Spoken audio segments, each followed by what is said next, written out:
The Cumberland Fire District to order for Thursday, May 19th at 6:52. If we could stand for a moment of silence and a pledge of allegiance.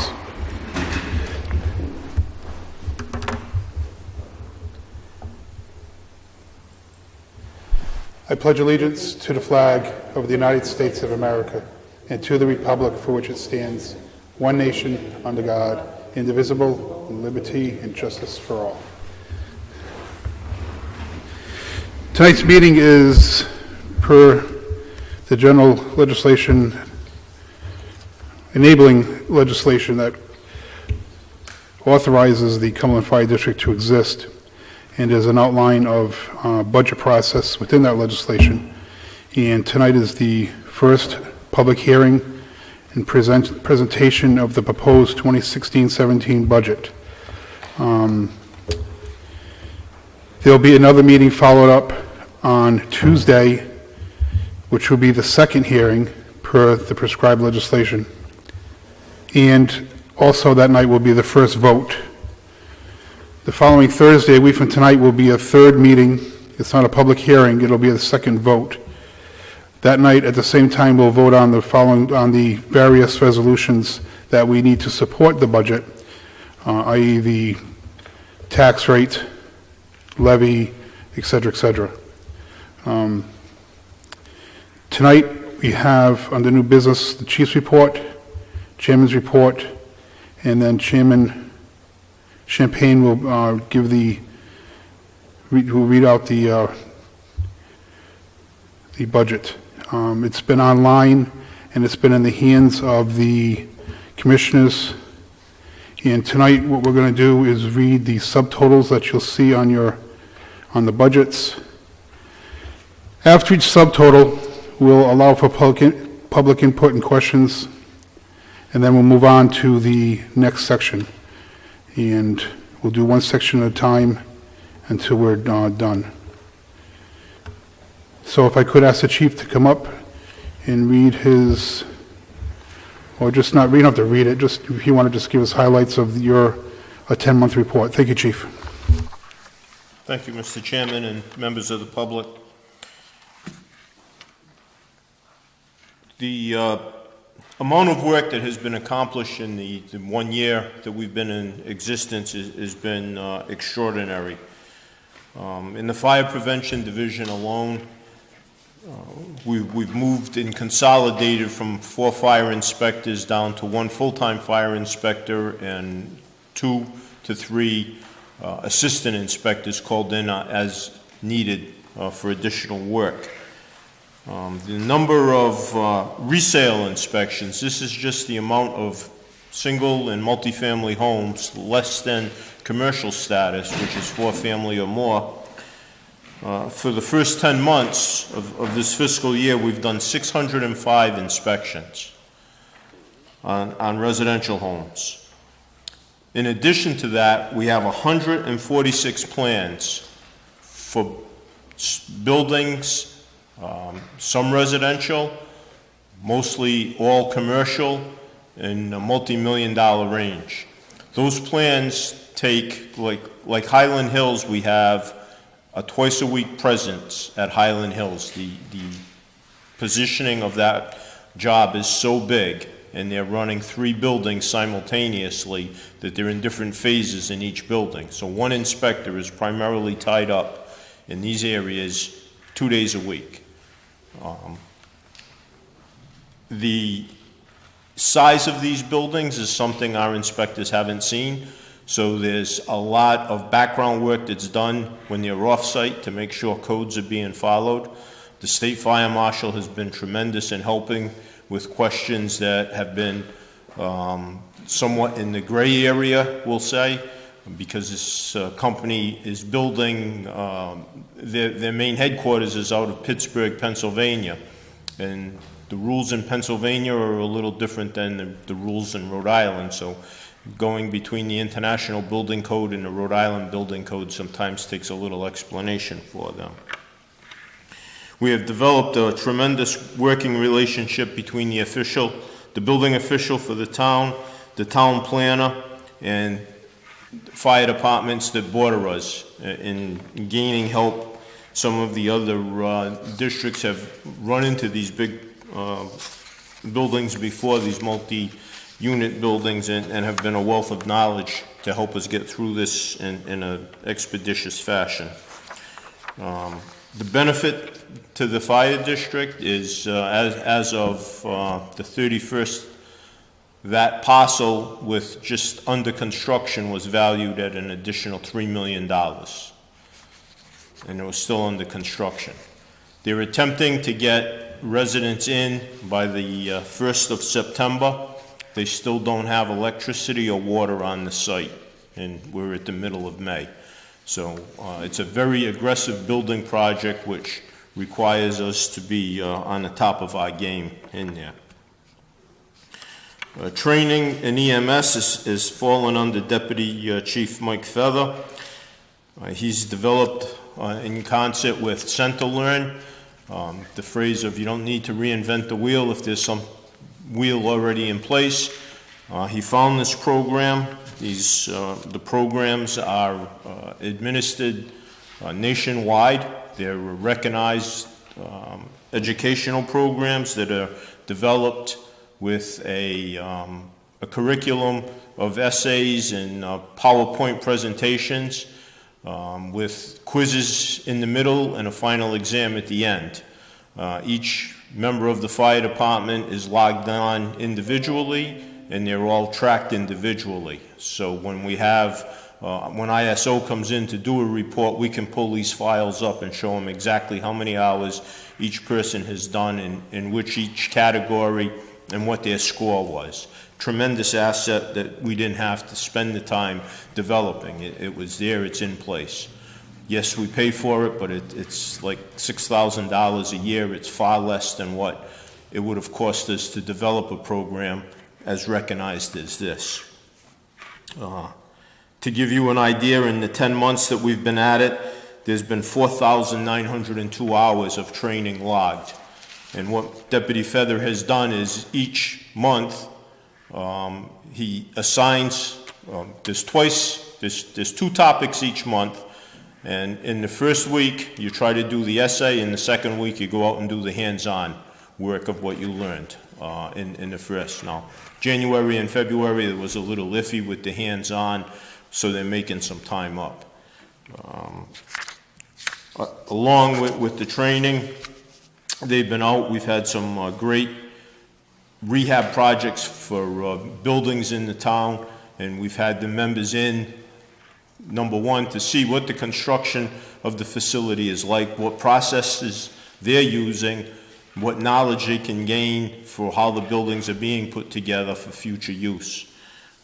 It's worked out very well, and it's been very well received by both the builders and the firefighters. One area in particular is a vast area. One area of training that we were lacking on is what's called a wide area search, where when you have a warehouse and you have to search it for a victim, there's a technique that's used and employed using ropes, knots, carabiners. And the mill owner has been gracious enough to allow us to use 2 vacant floors in his building. So we've been rotating our crews through there. This training is done with a blindfolded SCBA mask on, so it's completely touch and feel and controlling by the ropes. It's a tremendous training asset for us. The response force, in addition to all of that, we still respond to incidents in town. In the 10 months that have just finished us, we've responded to 3,433 alarms. Of that, 59 have been building fires, which have accounted for some significant losses. We've had to demolish 2 houses out of the 59. The other 57 were salvageable and rebuildable, and I think that's a pretty good rate for the aggressive firefighting with the minimal force that we have. Some of these get some pretty good head starts on us. The 2 we lost, there were so many voids because there were buildings that were rehabbed over rehab, And the airspace is just let the fire travel before we can get in and get them extinguished. In that, we've had 2,214 EMS runs, which it might sound like a lot, but when you take into account that we have 34,000 residents and another 10,000 that migrate in for employment during the daytime hours, it really comes down to about 6% of the population in town requiring EMS.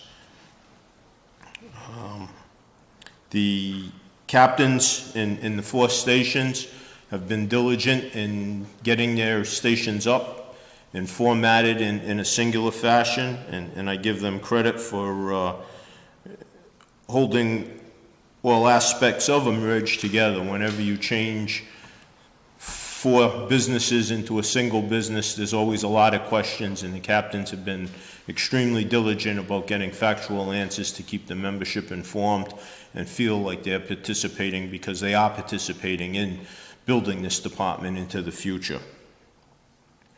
The administrative operation has been filled with the Deputy Chief Jeff McCabe with his recent promotion. He was thrown right into the frying pan as he came in because of a magnitude of issues that we were just kind of put to the side because of other operational necessities. But he has stepped right up to the plate, and I think he'll be a very cohesive leader once he gets a routine down. And that will probably take, you know, a month or 2 so that he can get a system down and be operational. We all have a good communication link. If there's a question, we're at each other's cell phone, and the lines of communication have been very good, very proper, and very prosperous for the department. I got to give credit to all the administrative staff. It's been a tumultuous time on the tax side. They've been in cramped quarters that was put together very quickly last year. We've moved to remedy that with a more spacious area for tax to work. I witnessed the tax sale earlier this week and watched 4 people trying to work in a shoebox to cash out the participants that purchased property, and was just pretty disgusted with myself that I let this project go as long as I did before I got it corrected.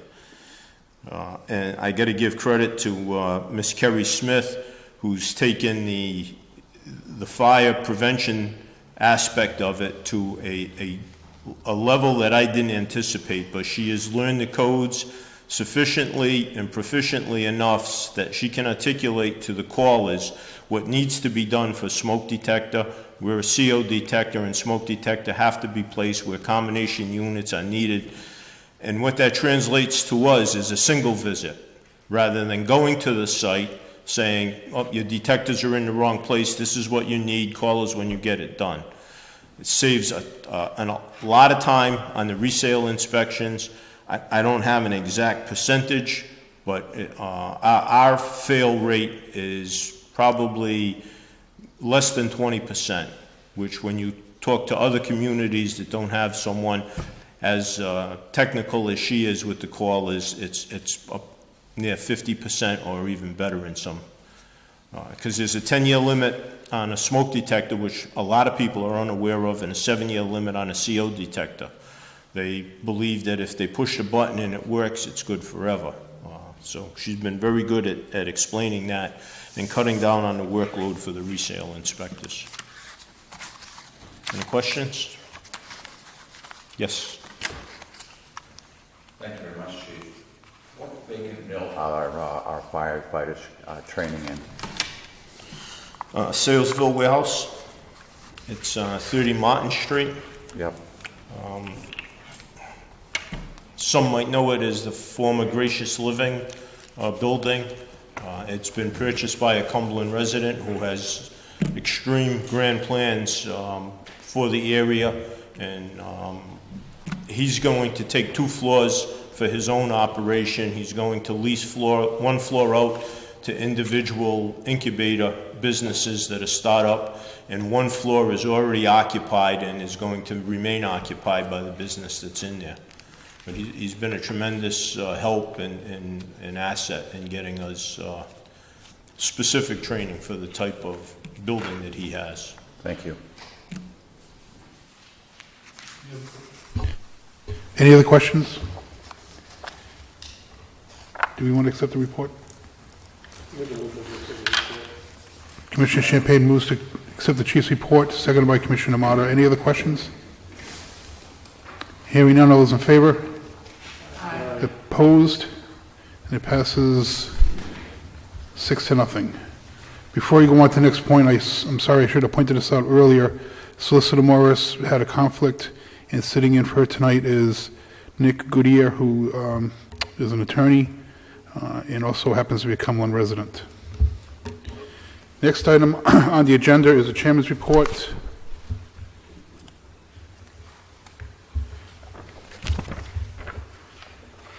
It's given already. This is a similar format to last year's, but just a lot shorter. I know PowerPoint. No, I've given up on that. So, right into it, page 2. This is just a reproduction of last year's chart that we used to project savings out for the district in comparison to historical data from the 4 pre-merger districts. It had a projection of a 2% increase in tax rates for the newly merged district this year. Page 3 is the 2016-17 budget tax rate and levy. As you can see, we are projecting, which will be voted on a week from tonight, barring any changes to this budget, a $2.12 tax rate for the coming year, which is a slight decrease from last year's $2.14. It is a 3% change in our projection. It is also a 5.7% turnaround from the historical average increases that we had witnessed prior to the merger. And just to further point out, we do split our tax rate into 2 sections. We have an operational tax rate, then we have a senior and veteran exemption cost. So the operations is at 208, and the exemptions will come in at 4 cents per thousand, as they did last year. I'll let Commissioner Champagne get into the budget numbers, but that was a very, very good piece of news that we're able to drop the tax rate. Page 4 is taking that chart and now adjusting it to the current proposed tax rate of 212 versus 218. And you can see where the trajectory will take us versus what it would have been. And again, this is a projection had we not merged. The average was 4.7. We projected at 3%. And the difference between where we're going to be and where we should have been brings in quite a bit of savings. And I'll take, even if that's twice as big, and if it only comes in at $4 million, I'll take that. How did we accomplish that? On page 5 is better budget management. We're going to see our cost increase while we've seen a tax rate decrease. This is through better management of the operations by the chief and his staff, a better control in the finances by the finance department, and better oversight by the fire committee. And I can say that this year, that oversight in the finance department management of the budget is going to become even tighter as will be discussed as we go over the budget. Savings from the merger, it starts on page 6. There's 2 areas that we'll document tonight. There are other areas, but these are the 2 biggest. The first one is less manpower. With the first legal vote establishing the merged CFD in spring of 2013, the department has reduced our firefighting staff by 6 men. In the Town Commission Fire Study report by Jacobs, It is documented that the CFD had a full-time staff of 58 men in October of 2013.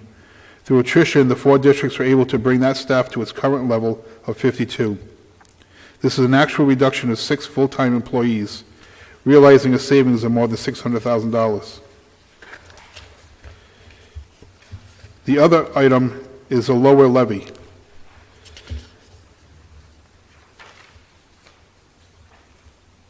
Though collected, a majority of the non-tax revenue, and that should be wasn't budgeted, though it's been proofread 3 times, should be wasn't budgeted in the past. The taxes collected, the levy, was the main source of revenue. In fact, collection of past taxes were generally not budgeted. With the 2015-16 fiscal budget, a total of $261,000 of non-tax revenue was budgeted and used to go against our operations. This lowered what the CFD taxed the taxpayers to run the fire department. This year, we'll see about $400,000 of non-taxed revenue budgeted to run our operations. This is a total of $661,000 less that we're taxing the town of Cumberland, and that is being paid to us by the taxpayers.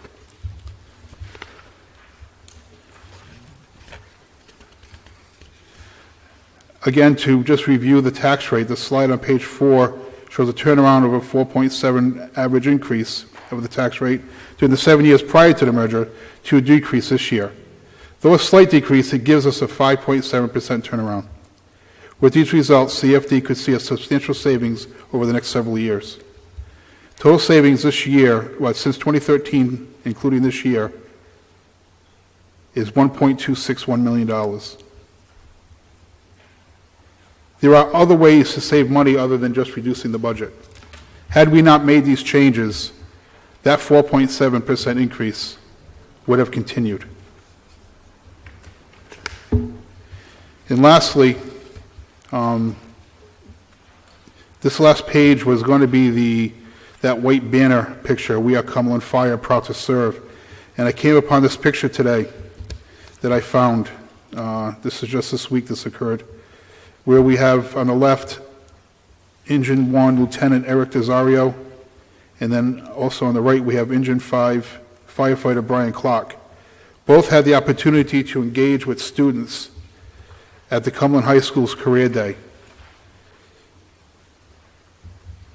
Reaching out to students, I'm sure they talked to many classes, reaching out to students, maybe we won't recruit firemen or firefighters, but the information they've passed along to those students will get used sometime, somewhere, somehow.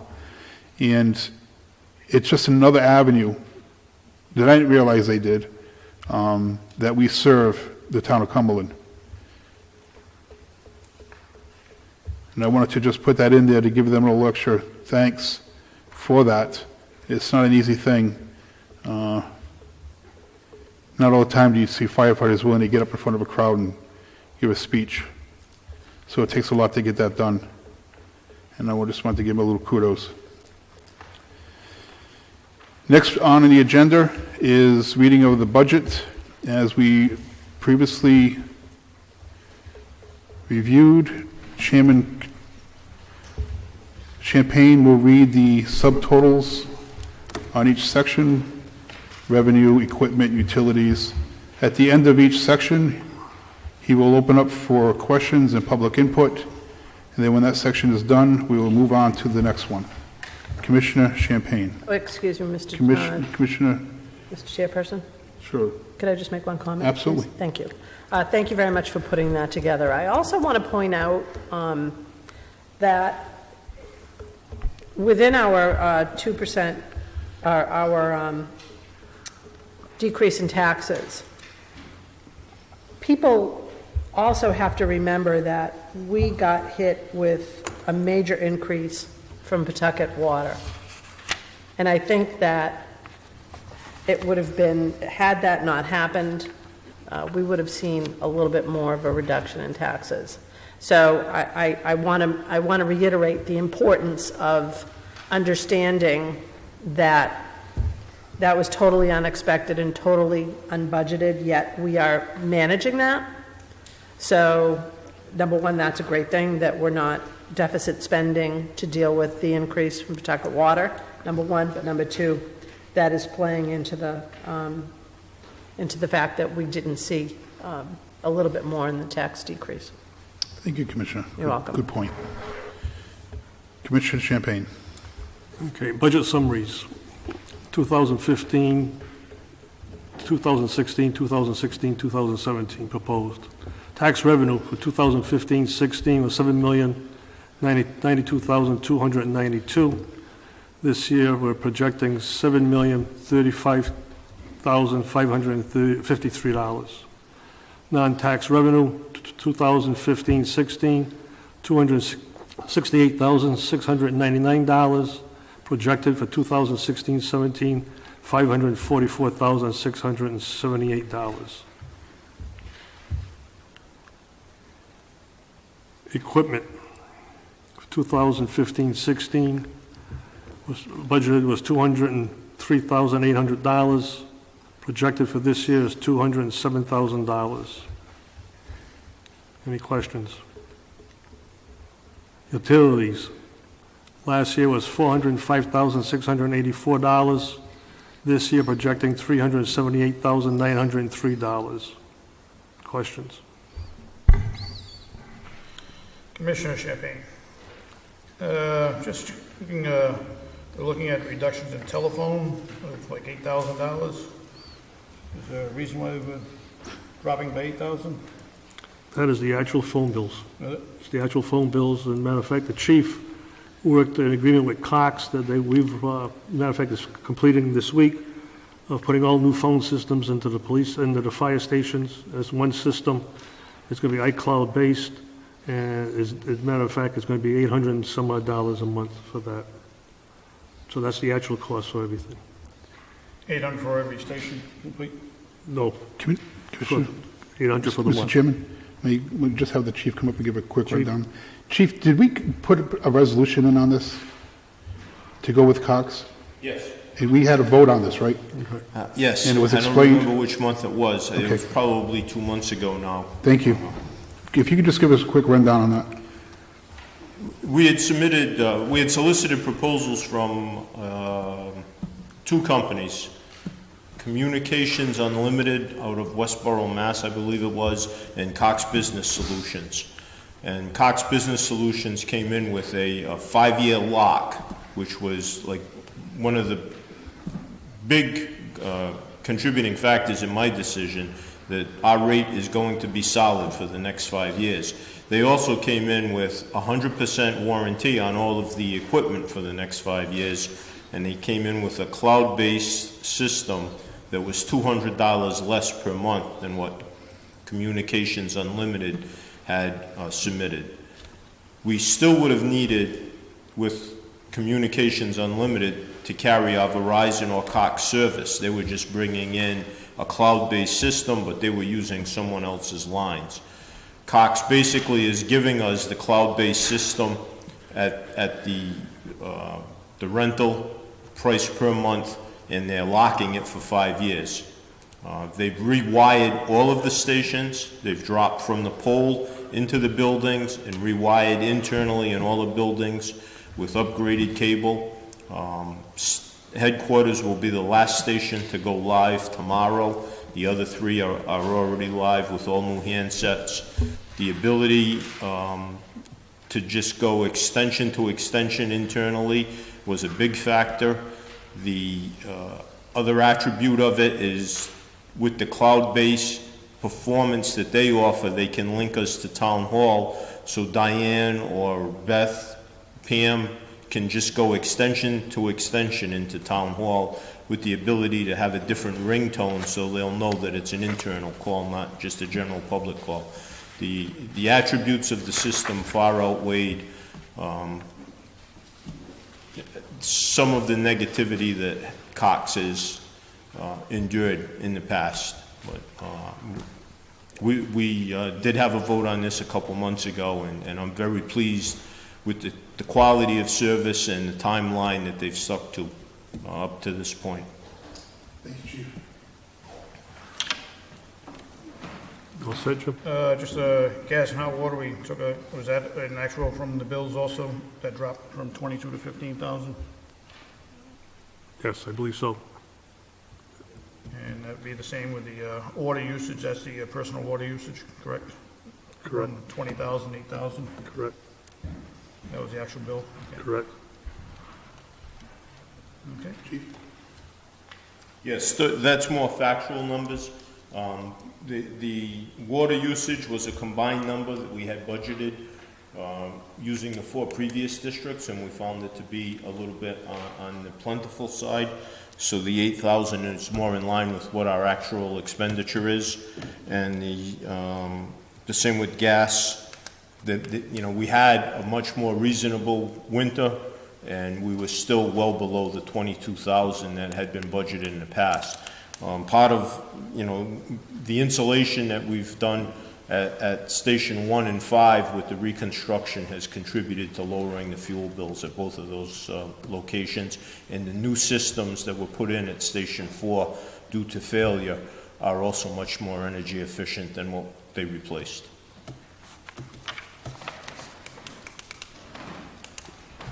Contracted salaries, 2015-16, $5,828,715. 2016-17, $5,756,671.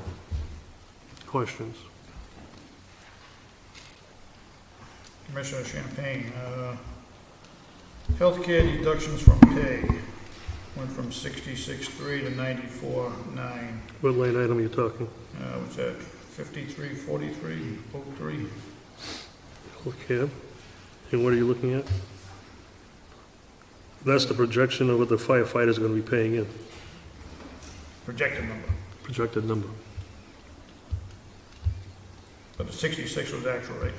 66 is what we collected in the past, 94.9 is projected. from what projection? We're under contract negotiations with the firefighters right now.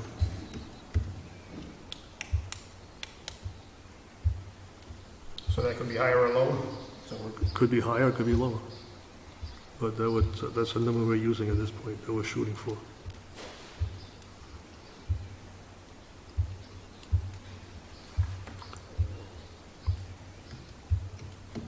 all right. Okay? Commissioner Champagne, if I may, please, Yes. what you're just discussing, You got to have the microphones on. it is on. Okay. What was just being discussed as to the payments, the projected payments, what does that turn out for, single coverage and family coverage? I don't remember, do you? We don't have the numbers yet from Blue Cross. They're due in the next few weeks. They don't provide any information till it's 30 days before the contract renews, Blue Cross contract. Normally, what we normally do is we put in a 10%. It could be higher, it could be lower. But we budgeted 10% increase. That's what we're forecasting. But I'm talking about the payment by the individuals into the plan. Okay? Have you come up with, can you tell me what that turns out to be for the individual or for a family plan? It's not at this time. It's still in the contract negotiations. I know, but you're projecting. Can you tell me how that number is arrived at? I can't divulge that at this point because it's under contract negotiations, part of not contract negotiations, so we're bound. Mr. Chairman, Yes. we could see a change in that number, but a change in another number, up or down. We're trying to drive certain items with the budget, and that's the best we can say at this point. If that number changes, it goes up and down, maybe another item, personal time or sick time might go up or down. But we're not settled yet, so. But these are projected numbers that we feel comfortable with. Retirees, 144,000. Are we all set with that? Any other questions? Okay, retirees, 144,000 last year, 135,841 this year. Administration, $236,100 last year. This year, $405,501. Mr. Chairman, Yes. if I may, that's quite a substantial increase. Let me just expound on it. We did go over this at the Finance Committee meeting on Tuesday. A biggest portion of that is the fact that we moved the chief's expenses out of contractual agreements, which is really with the local, into administration. His salary, taxes, and the three small benefits that he gets are all now within the administrative area. And as we know, we've discussed Blue Cross in the past. We now have some employees on healthcare, and we are also seeing the commissioner stipends in this year's budget. And those are the biggest changes.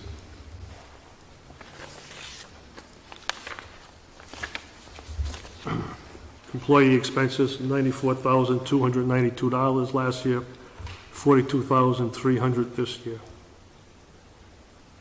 I think we skipped one. We skipped administrative expenses. Oh, no, I'm sorry, we just went over that. Yeah, right? we just looked at all that. Employee expenses, $94,292 this year. I'm sorry, Mr. Chairman. We just talked about administrative. Now we're Okay, administrative expenses, $371,000 last year, $444,250 this year.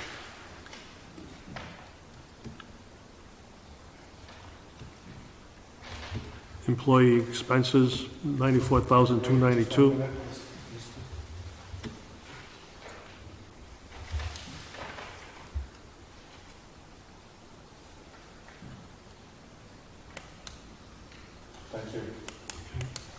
Employee expenses, $94,292. This year, $42,300.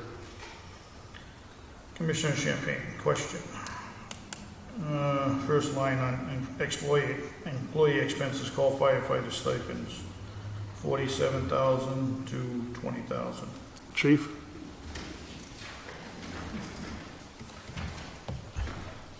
Well, We have Mr. had a- Chief, excuse me for a minute. So what is your question, Commissioner? What is causing the drop? Thank you. We have had a curtailing of some of the call shifts from going, we used to have call shifts at two stations, Station 1 and Station 5. We've now, because of a reduction in the amount of participants, we just used to call the help shift at Station 1. So that has contributed to a lessening amount. The participation of some of the call firefighters has dramatically decreased, whether they've gotten hired at other departments or have other issues that are keeping them from coming to the station. They've fallen off the ranks and they are not responding back to manpower calls and the training sessions that have been scheduled for them on Wednesday evenings have been sparsely attended.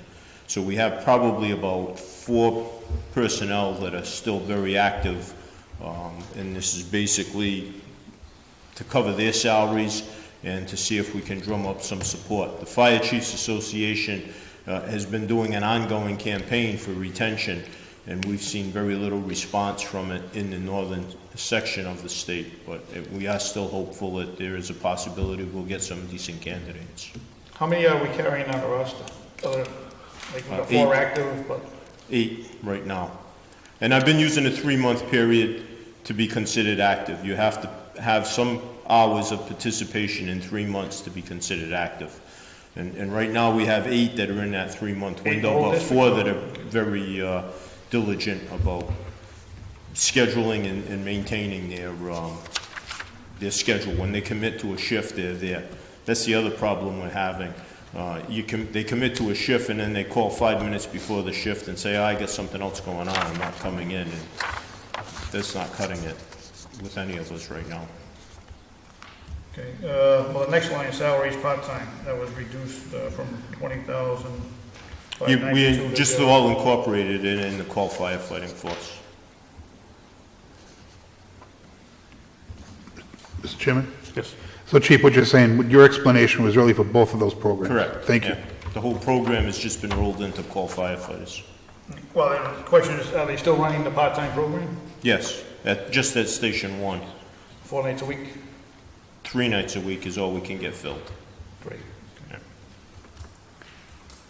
Subtotal, last year, $7,360,991.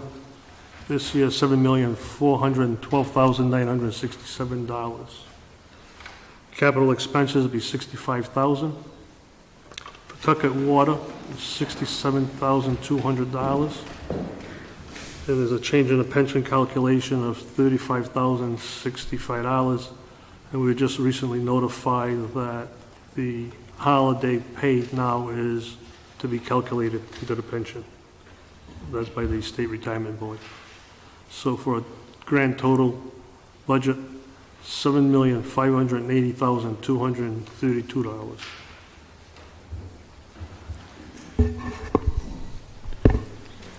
Can you have a last call for any questions, please? Any questions? Hearing none, Mr. Chairman, it's turned over to you. Thank you. I just want to reiterate what Commissioner Roulette, every time I say your name, I remember the first time I tried to introduce you at Angelo's. This Frenchman ruins the French name. To reiterate what Commissioner Roulette has said, if you look at those 3 items, they're pulled out for a specific reason. What we'll call is the operational budget of last year 7.360 and this year 7.412. It's about a 0.5% increase. Those 3 items down below, one is capital expense, so we could just pull that off if we wanted to. We could do capital improvements directly out of surplus on a resolution, but we're trying to, beef this budget up and trying to maintain a good, healthy capital expense. We have some buildings here that have been let go for too long, and we're spending another $1,700 on one of them because the contractor didn't do the work correctly, and we're trying to plug up some leaks. And, to maintain 4 buildings of this age is not cheap. And we had a great meeting last night, the other night, Tuesday night, with the Capital Improvement Task Force chaired by Mr. LeBlanc, and he's got a good list that they're working on, and we're going to continue to work with him and the chief and making sure that this district is planning for the future. The other one is Pawtucket Water.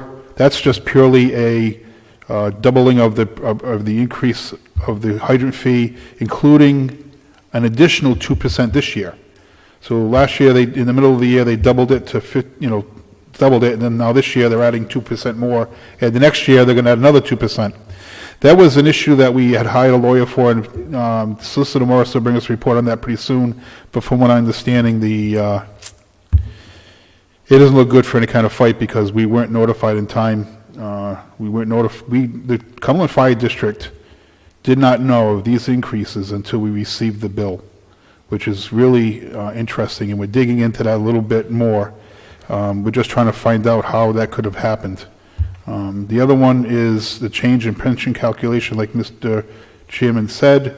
And to bring on a little bit more about the tax rate, had we not had that increase in Pawtucket Water, nor the pension calculation, we would have experienced a 5-cent decrease rather than just the 2-cent decrease. And but as she said, we're managing the budget. There are a few expenses that we can't really plan for. IOD is one of them. I asked the chief to get his crystal ball out and see if he could tell me how many men were going to get injured next year, and he said, God willing, nobody. But it's our responsibility as a governing body to manage this budget. We can't tax for every potential expense. If we did, we'd have a $5 tax rate. We would tax and plan for a transmission failure or an engine failure. We can go on and on and on with the potential or what ifs. And it's this body's responsibility to govern the budgets like we did this year. The next meeting will show the profit and loss. It went out today and is projecting a small surplus in the budget and a decent surplus in the revenue to budget numbers, and we're all very, very healthy. So we're glad to present this budget, and at this point, that will conclude our first hearing of the Cumberland Fire District's budget. And I'm just getting up to the agenda to make sure. And that would be it. We asked public input on the budget as we went along, but it's on the agenda here, so I'll open it up to any public input for general items. Mr. Chairman, Commissioner, only because I didn't hear the words you used, and I apologize for that, but on the Pawtucket Water, did you indicate, is there an indication that there is that they're going to be successful, or I didn't hear the words? the Cumberland Fire District was not privy to the raise, or the increase. It was included in a negotiated settlement with the town. Nobody, from what we from what we know as fact, the Cumberland Fire District did not know of that increase until we got it in the bill. We are investigating that because we're kind of being told that we knew. So Ms. Morris and the attorney she's hired is looking into that a little more, because we want to make sure that we weren't told, but yet we weren't told, as they say. And but right now, Commissioner, it doesn't look good that it's going to get turned around. That deal has been signed and inked. Thank you. I didn't hear the words, so I apologize. No, it's Thank fine. you. Ms. Morris will have a full report for us pretty soon. Any other public input? Come on up. State your name and address. State your name and address. Greg Dickomitis, 44 DeSoto Street. While I like this budget, and I see some decreases and an increase in the total line, I'm just going to question, there's some expenses in here that I know are guesstimated, and being that you are still in negotiations with the IAFF, it can't be divulged. Is it wise to put a budget together with not having actual numbers and also actual numbers for Blue Cross? Because Blue Cross could come back and bite you just like the Pawtucket Water Supply could. Right. So let me answer that And question in this first. case, I do agree with Sure. Councilor, I can't pronounce your name, sorry. Kutsiani. I do agree with him on this case. that Right. I believe it's a little unwise to throw. Sure. So it's exactly what we did last year, Okay. and it's up to us to manage the results. Okay, number one. Number two, I agree with you. I wish we could do this in July, because then by that time we'd have a contract which doesn't expire to June 30th. Unfortunately, by state law, we have to have this finished by the first Monday in June. So we're only a couple of weeks ahead of time. So say June 1st. But the other factor we've got to understand is that we have to get our numbers to Vision Software, who produces our tax bills. We've actually had to stand in line with other towns, and the earlier you get in line, the sooner your tax bills get out. And we had to give them a general idea where we're going with our tax rate. And they're waiting with the presses and their finger on the button. Thursday night, we will call Visions and let them know that we have a resolution for tax rate, and they'll hit go. Having a quarterly tax bill now laid on us this year for the first time ever, cash flow Will be is sporadic. a very, very serious issue right now. Right. So anytime we wait it could be detrimental to the department to get that bill out right away. We're in the process of setting up a emergency line of credit. As soon as the finance director gets all the numbers together, she'll come to us with a resolution. We're both shocked at the fees that we have to pay just to get this established. But we need to have it ready to go. We're not in the position to do tax anticipation notes at this point. We're too small. So it's just going to be a line of credit. In my logistical mind, not finance mind. I don't think we're gonna need it, but it's better financial manager to have one in place in case you do. It makes it a lot easier when the guys get a paycheck. Okay. Another question, you also spoke of a slated surplus. Is that with or without these projected figures? So, You're The- saying with the figures that they stand now, it's possible we're going to have a slight surplus? well, that projected surplus will be for the current year, the 2015-16 budget. Okay. The proposed budget that we just did is a balanced budget. We proposed the same amount of revenue as we did expenditures. The current one that we're working on right now that'll end June 30th, we're anticipating a small budget surplus, and we're anticipating a decent revenue to budget surplus. And lastly but not leastly, as I've stated before in many meetings, I know we're down to 52 men, and I still believe that the Jacobs report is correct with 56 or 58, whatever. I still feel that those positions should have been saved. And I understand this isn't the time or the place to say it, but I think... Public input. I think it is, only because I've said it from day one. That was 25% of your workforce. 6 guys. And It's very well taken. You have more support in this room than you know. And I think the chief is going to be coming forward with a plan that could help remedy that a little bit. You'll see that a week from tonight. I know what it's like to show up to a fire with 3 guys. Or 2, exactly. Thank you. Again. Appreciate it. Back up. Thanks. Thank you. Mr. Chairman, Commissioner Kusiani. could you give us an idea of what that anticipated or believable surplus is? Isn't that published somewhere? No.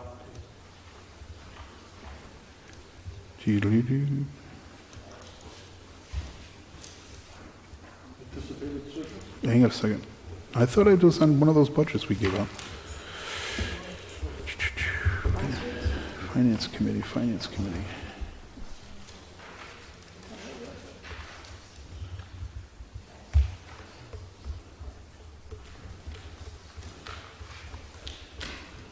Yeah, just go to your finance package that you reviewed the other night, Mr. Kuziani. It's on page 404, down the bottom left-hand side. It says budget variance surplus of $1,700, and revenue to budget variance surplus of $178,000. Do you still have that paperwork from the other night, Mr. Kuziani? There you go. There's no line numbers. I should have put line numbers. It's the very bottom.